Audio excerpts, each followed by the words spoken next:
ओम शांति। 13 मार्च 2025 बाबा का साकार मुरली। मीठे बच्चे, पद का आधार है पढ़ाई। जो पुराने भक्त होंगी वह अच्छा पढ़ेंगी और पद भी अच्छा पाएंगी। प्रश्न, जो बाप की याद में रहते हैं उनकी निशानी क्या होगी? उत्तर, याद में रहने वाले में अच्छे गुण होंगी, वह पवित्र होते जाएंगी। लॉटरी आती जाएगी, आपस में मीठा सिरखंड होकर रहेंगी, दूसरों को न देख स्वयं को देखेंगी। उनकी बुद्धि में रहता जो करेगा वह पाएगा। ओम शांति। बच्चों को समझाया गया है कि यह भारत का जो आदि सनातन देवी देवता धर्म है उसका शास्त्र है गीता। यह गीता किसने गाई यह कोई नहीं जानते। यह ज्ञान की बातें है, बाकी यह होली आदि कोई अपना त्योहार है नहीं। यह सब है भक्ति मार्ग के त्योहार है तो सिर्फ एक त्रिमूर्ति शिव जयंती। शिव जयंती कभी भी नहीं कहना चाहिए। त्रिमूर्ति अक्षर न डालने से मनुष्य समझेंगे नहीं। जैसे त्रिमूर्ति का चित्र है, नीचे लिखत हो कि देवी स्वराज्य आपका जन्म सिद्ध अधिकार है। शिव भगवान बाप भी है ना, जरूर आते हैं, आकर स्वर्ग का मालिक बनाते हैं। स्वर्ग के मालिक बने ही हैं राजयोग सीखने से। अंदर चित्रों में तो बहुत ज्ञान है। चित्र ऐसे बनाते हैं जो मनुष्य देखने से बंडर खाएं। यह भी जिन्होंने बहुत भक्ति की होगी वही बहुत अच्छी रीति ज्ञान उठाएंगी। कम भक्ति करने वाले ज्ञान भी कम उठाएंगी तो पद भी कम पाएंगी। दास दासिया में भी नंबरवार होते हैं ना। सारा मदार पढ़ाई पर है। तुम्हारे में बहुत थोड़े हैं जो अच्छी रीति युक्ति से बात कर सकते हैं। अच्छे बच्चों की एक्टिविटी भी अच्छी होगी, गुण भी बहुत सुंदर होने चाहिए। जितना बाप की याद में रहेंगे तो पवित्र होती जाएंगी और रॉयल्टी भी आती जाएगी। कहाँ कहाँ तो शूद्रों की चलन बड़ी अच्छी होती है और यहाँ ब्राह्मण बच्चों की चलन ऐसी है बात मत पूछो। इसीलिए वो लोग भी कहते हैं क्यों इनको ईश्वर पढ़ाते हैं। तो बच्चों की ऐसी चलन नहीं होनी चाहिए। बहुत मीठा सिरखंड होना चाहिए। जो करेंगे सो पाएंगे, नहीं करेंगे तो नहीं पाएंगे।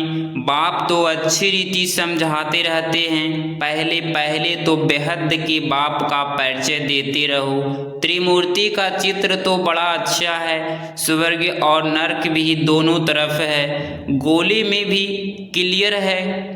कोई भी धर्म वाले को इस गोले पर वह झाड़ पर तुम समझा सकते हो। इस हिसाब से तुम स्वर्ग नई दुनिया में सकेंगे।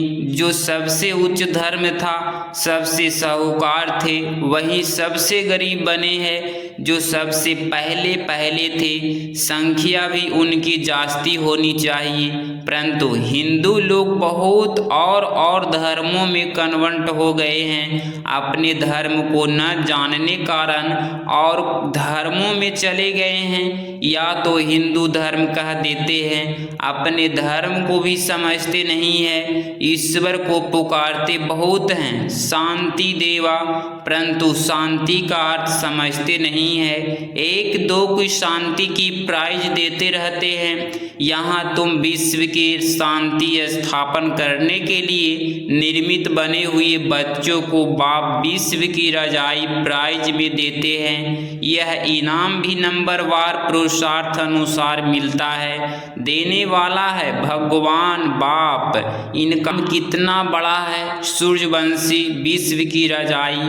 अभी तुम बच्चों की बुद्धि में सारे वर्ल्ड की हिस्ट्री, ज्योग्राफी, वर्ण आदि सब है। विश्व की रजाई लेनी है तो कुछ मेहनत भी करनी है। पॉइंट्स तो बहुत सहज है। टीचर जो काम देते हैं वह करके दिखाना चाहिए तो बाबा देखे कि किस में पूरा ज्ञान है।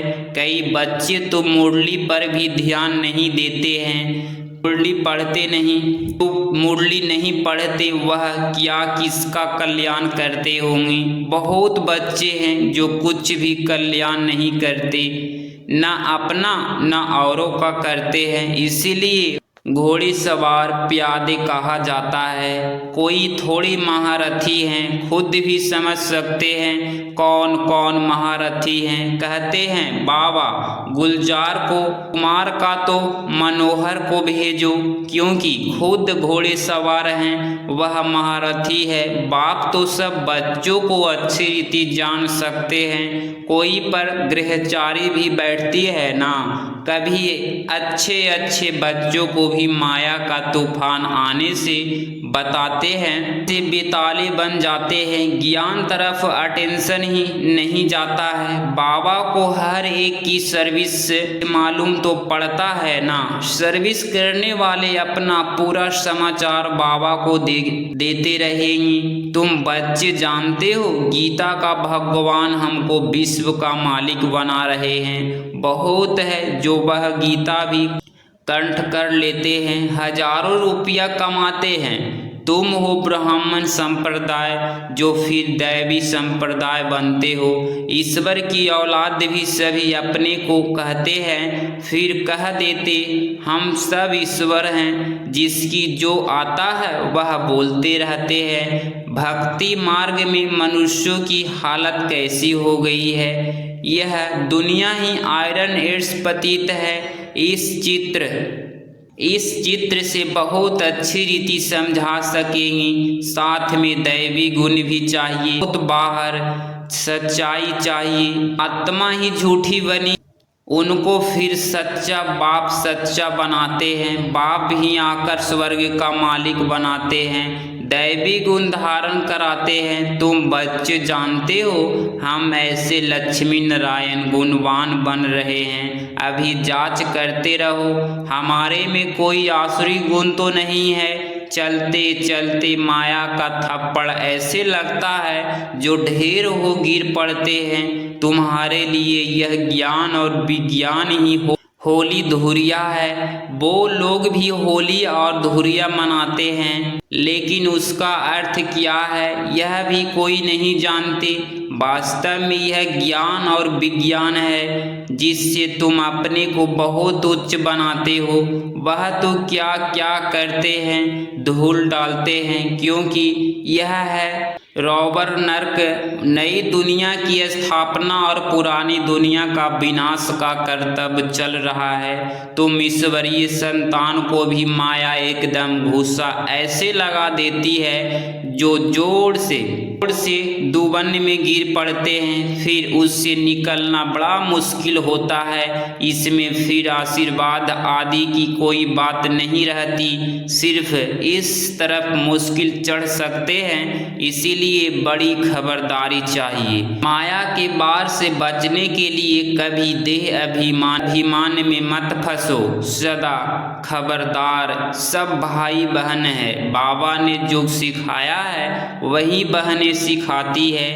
बलिहारी बाप की है, न कि बहनों की। ब्रह्मा की भी बलिहारी नहीं, यह भी पुरुषार्थ से सीखे है। पुरुषार्थ अच्छा किया है, गोया अपना कल्याण किया है। हमको भी सिखलाते हैं तो हम अपना कल्याण करें। आज होली है, अब होली का ज्ञान भी सुनाते रहते हैं। ज्ञान और विज्ञान पढ़ाई को नॉलेज कहा जाता है। विज्ञान क्या चीज़ है किसको भी पता नहीं है। विज्ञान है ज्ञान से भी परे। ज्ञान तुमको यहाँ मिलता है जिससे तुम प्रलब्ध पाते हो, बाकी वह है शांति धाम। यहाँ पाठ बजाए थक जाते हैं तो फिर शांति में जाना चाहते हैं। अभी तुम्हारी बुद्धि में यह चक्र का ज्ञान है। अभी हम स्वर्ग में जाएंगे, फिर 84 जन्म लेते नरक में आएंगे, फिर वही हालत होगी। यह चलता ही रहेगा। इनसे कोई छूट नहीं सकती। कोई कहते हैं यह ड्रामा बना ही क्यों। अरे यह तो नई दुनिया और पुरानी दुनिया का खेल है, अनादि बना हुआ है। झाड़ पर समझाना बहुत अच्छा है। सबसे पहली मुख्य बात है, बाप को याद करो तो पावन बन जाएंगी। आगे चल मालूम पड़ता जाएगा कौन कौन इस कुल के हैं जो और धर्मों में कन्वर्ट हो गए हैं, वह भी निकलते जाएंगे। जब सभी आएंगे तो मनुष्य बंडर खाएंगे। सबको यही कहना है कि देह अभिमान छोड़ देही अभिमानी बनो। तुम्हारे लिए बड़ा त्योहार है जिससे तुम्हारी कितनी कमाई होती है। वो लोग तो इन त्योहारों को मनाने में कितने पैसे आदि बर्बाद करते हैं, कितना झगड़ा आदि होता है। पंचायती राज्य में कितने झगड़े ही झगड़े हैं, किसको रिक्स देकर भी मरवाने की कोशिश करते हैं। ऐसे बहुत मिसाल होते रहते हैं। बच्चे जानते हैं सतयुग में कोई उपद्रव होता ही नहीं। रावण राज्य में बहुत उपद्रव है। अभी तो तमो प्रधान है ना। एक दो में मत न मिलने कारण कितना झगड़ा है। इसीलिए बाप समझाते रहते हैं इस पुरानी दुनिया को भूल अकेले बन जाओ। घर को याद करो, अपने सुख धाम को याद करो, जिससे जास्ती बात भी ना करो, नहीं तो नुकसान हो जाता है। बहुत मीठा शांत प्यार से है। जास्ती ना बोलना अच्छा है, शांति में रहना सबसे अच्छा है। तुम बच्चे तो शांति से विजय पाते हो। सिवाय एक बाप के और कोई की प्रीत नहीं लगानी है। जितना बाप से प्रॉपर्टी लेना चाहो उतनी ले लो, नहीं तो लौकिक बाप की प्रॉपर्टी पर कितना झगड़ा हो पड़ता है। इसमें कोई खिटखिट नहीं, जितना चाहे उतना अपनी पढ़ाई से ले सकते हो। अच्छा, मीठे मीठे सिकिलधे बच्चों प्रति माता पिता बाप दादा का याद प्यार और गुड मॉर्निंग। रूहानी बाप की रूहानी बच्चों को नमस्ते नमस्ते। धारणा के लिए मुख्य सार पॉइंट नंबर फर्स्ट, सच्चा बाप सच्चा बनाने आए हैं, इसीलिए सच्चाई से चलना है, अपनी जांच करनी है। हमारे में कोई आसुरी गुण तो नहीं है, हम जास्ती बात तो नहीं करते हैं, बहुत मीठा और प्यार से बात करनी है। पॉइंट नंबर 2, मुरली पर पूरा ध्यान देना है। रोज मुरली पढ़नी है, अपना और औरों का कल्याण करना है। टीचर जो काम देते हैं वह करके दिखाना है। 13 मार्च 2025 का वरदान, होली शब्द के अर्थ को जीवन में लाकर पुरुषार्थ की स्पीड को तेज करने वाले तीव्र पुरुषार्थी भव। स्पष्टीकरण, होली यथार्थ जो बात हो गई बीत गई उसको बिल्कुल खत्म कर देना, बीती को बीती कर आगे बढ़ना, यही है होली मनाना। बीती हुई बात ऐसे महसूस हो जैसे बहुत पुरानी कोई जन्म की बात है। जब ऐसी स्थिति हो जाती तब पुरुषार्थ की स्पीड तेज होती है। तो अपनी या दूसरों की बीती हुई बातों को कभी चिंतन में नहीं लाना, चित्त पर नहीं रखना और वर्णन तो कभी नहीं करना, तब ही तीव्र पुरुषार्थी बन सकेंगी। स्लोगन, स्नेह ही सहज याद का धारण है, इसीलिए सदा स्नेही रहना और स्नेही बनना। मातेश्वरी जी की अनमोल महावाक्य, गुप्त बांध होली गोपियाओं का गायन है। गीत, बिन देखे प्यार करूं घर बैठे याद करूं। अब यह गीत कोई बांधोली मस्त गोपी का गाया हुआ है। यह है कल्प कल्प वाला विचित्र खेल। बिन देखे प्यार करते हैं दुनिया बिचारी क्या जाने। कल्प पहले वाला पार्ट हूबहू रिपीट हो रहा है। भल उस गोपी ने घर वार नहीं छोड़ा, परंतु याद में कर्म बंधन चोकतो कर रही है। तो यह कितना खुशी में झूम झूम कर मस्ती में गा रही है। तो वास्तव में घर छोड़ने की बात नहीं है, घर बैठे बिन देखे उस मुख में रह सर्विस करनी है। कौन सी सेवा करनी है? पवित्र बनाने की। तुमको तीसरा नेत्र अब मिला है। आदि से लेकर अंत तक बीज और झाड़ का राज्य तुम्हारी नजरों में है, तो बलिहारी इस जीवन की है। इस नॉलेज द्वारा 21 जन्मों के लिए सौभाग्य बना रहे हैं। इसमें अगर कुछ भी मर्यादा है तो वो सर्विस नहीं कर सकेंगे। यह है अपनी कमी। बहुतों को विचार आता है कि यह ब्रह्मा कुमारियाँ घर फिटाने आई है, परंतु इसमें घर फिटाने की बात नहीं है। घर बैठे पवित्र रहना है और सर्विस करनी है। इसमें कोई कठिनाई नहीं है। पवित्र बनेंगे तब पवित्र दुनिया में चलने के लिए अधिकारी बनेंगे। बाकी जो नहीं चलने वाले हैं वह तो कल्प पहले वाली शत्रुता का पाठ बजाएगा। कोई का दोष नहीं है। जैसे हम परमात्मा में कार्य को जानते हैं, वैसे ड्रामा के अंदर हर एक के पाठ को जान चुके हैं, तो इसमें घृणा नहीं आ सकती।